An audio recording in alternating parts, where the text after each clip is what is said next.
আচ্ছা, রাতের বেলায় ঘুমিয়ে ঘুমিয়ে তো আমরা প্রায় সকলেই স্বপ্ন দেখি, কিন্তু আমাদের মধ্যে কেউ কি দিনের বেলায় জেগে জেগে স্বপ্ন দেখি? আপনাদের মনে হতে পারে আমি মজা করছি।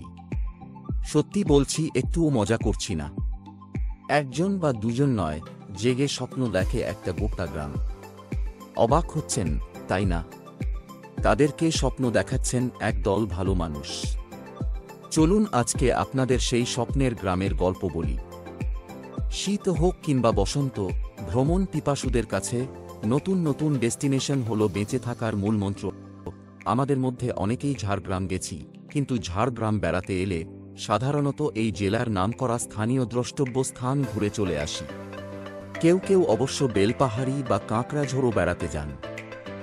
মাটির বাড়িতে ছবি এঁকে বিশ্বের মানচিত্রে পর্যটন স্থান হিসেবে জায়গা করে নিতে চলেছে লোধা এবং শবর অধ্যুষিত ঝাড়গ্রামের এই স্বপ্নের গ্রাম। নানান রঙে, নানান ছবিতে সাজিয়ে তোলা হয়েছে গ্রামের মাটির বাড়িগুলো। দার্জিলিং কিংবা পাহাড় ঘেরা পুরুলিয়া, অথবা দীঘার সমুদ্র কিংবা জঙ্গল অবস্থিত সুন্দরবনে পর্যটনের স্বাদ নিতে কেনা ভালোবাসে। তাই পুজোর মরশুম থেকে শুরু হয়ে যায় পর্যটকদের আনাগোনা। কিন্তু এবার একটু আলাদা পর্যটনের স্বাদ নিয়ে হাজির হয়েছে এই স্বপ্নের গ্রাম। আকাশমণি আর কাজু বাদামের জঙ্গলে ঝুপ করে আঁধার নেমে আসে, বনচারি লাল মোরাম ঢালা পথ পথিকের হাত ধরে নিয়ে যায় খোয়াব গাঁয়ে। গালিবের শায়েরির মতো খোয়াব জড়ানো সে গাঁয়ের বাড়ির সংখ্যা ১৩টি। লোধা ও শবর পরিবারের শান্তির সহাবস্থান এই গ্রাম। মাটির দেওয়ালে ওদের ছোট ছোট ছেলেমেয়েরা নিজেদের স্বপ্নগুলোকে খুব সুন্দর করে সাজিয়েছে। একটা সময় জঙ্গলের গাছ কেটে বিক্রি করে সংসার চালাতেন নবীর আহির, সন্তোষ ভুক্তা, দুর্গারানী ভুক্তারা। কিন্তু এখন তাঁরা বুঝেছেন, গাছ বাঁচলে তাঁরাও বাঁচবেন। এখন আর গাছ কাটার কথা স্বপ্নেও ভাবে না খোয়াব গাঁয়ের লোধা পরিবারগুলি। আদিম জনজাতির বাসিন্দারা এখন জোর দিয়েছেন সবুজায়নে। তা গড়ে তোলার ক্ষেত্রে মুখ্য ভূমিকা নিয়েছে কলকাতার চালচিত্র একাডেমি। বিভিন্ন শিল্পীর সমন্বয়ে গঠিত এই সংস্থার হাত ধরে নতুন করে বাঁচার স্বপ্ন দেখছেন খোয়াব গাঁয়ের বাসিন্দারা। রবিবার গ্রামের চারপাশে নানা ধরনের ফল ও ফুলের গাছের চারা রোপণ করেন বাসিন্দারা। গাছ বড় হলে তার ফলে সকলের সমান অধিকার থাকবে। প্রত্যেক গ্রামবাসী একটা করে গাছের পরিচর্যার দায়িত্ব নিয়েছেন। তবে সমস্যাও রয়েছে। গ্রাম থেকে নিকটবর্তী খয়রাশুলি শিশু শিক্ষা কেন্দ্রটি ২.৫ কিলোমিটার দূরে। খুদে পড়ুয়ারা জঙ্গল পথে হেঁটে যাতায়াত করে। গ্রামের মাত্র ২ জন কিশোরী কিলোমিটার ৪ দূরে সেবায়তন বালিকা বিদ্যালয়ে পড়ে। গ্রামের কোনো বাড়িতেই এখনও সরকারি শৌচাগার হয়নি। মাটির রাস্তাও বেহাল। বাসিন্দাদের অনেকের উপজাতি শংসাপত্র নেই। বছর খানেক আগেও বেশিরভাগ পরিবারের নারী পুরুষ জঙ্গলের কাঠ কেটে মাথায় বয়ে নিয়ে গিয়ে মহাজনদের কাছে বিক্রি করে দিতেন। তাতেই সংসার চলত। জঙ্গল ফুরিয়ে গেলে কি কি সমস্যা হতে পারে সেগুলো ওদের বোঝান চালচিত্র একাডেমির কিছু ভালো মানুষ।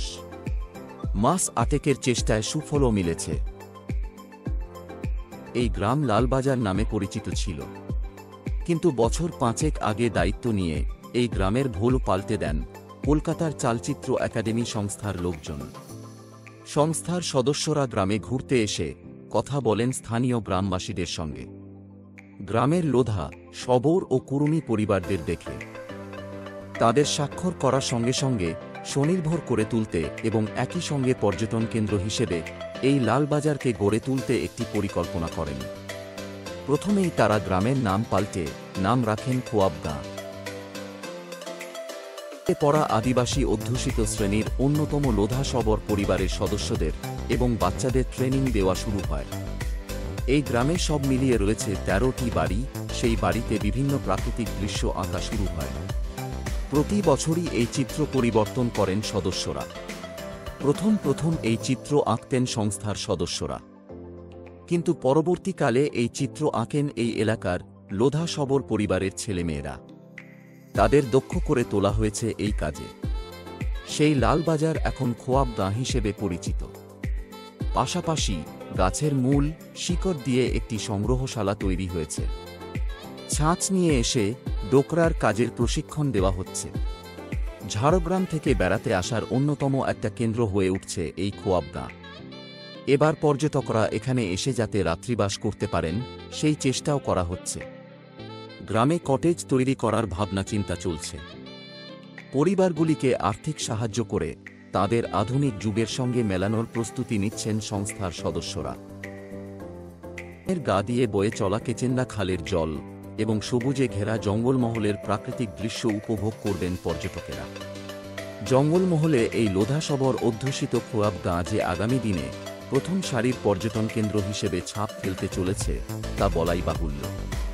এলাকায় লোধা ও সবর পরিবারের সদস্যদের কাঁথা সেলাই, কার্টুন কুটুম শেখানো হয়। এছাড়া পরিবারের বাচ্চাদের বাড়ি আঁকার ট্রেনিং দেওয়া হয়। আমরা সবাই চাই জঙ্গলমহলের এই লোধাসবর পরিবারগুলো শিক্ষিত হয়ে আধুনিক যুগের সঙ্গে তাল মিলিয়ে এগিয়ে চলুক।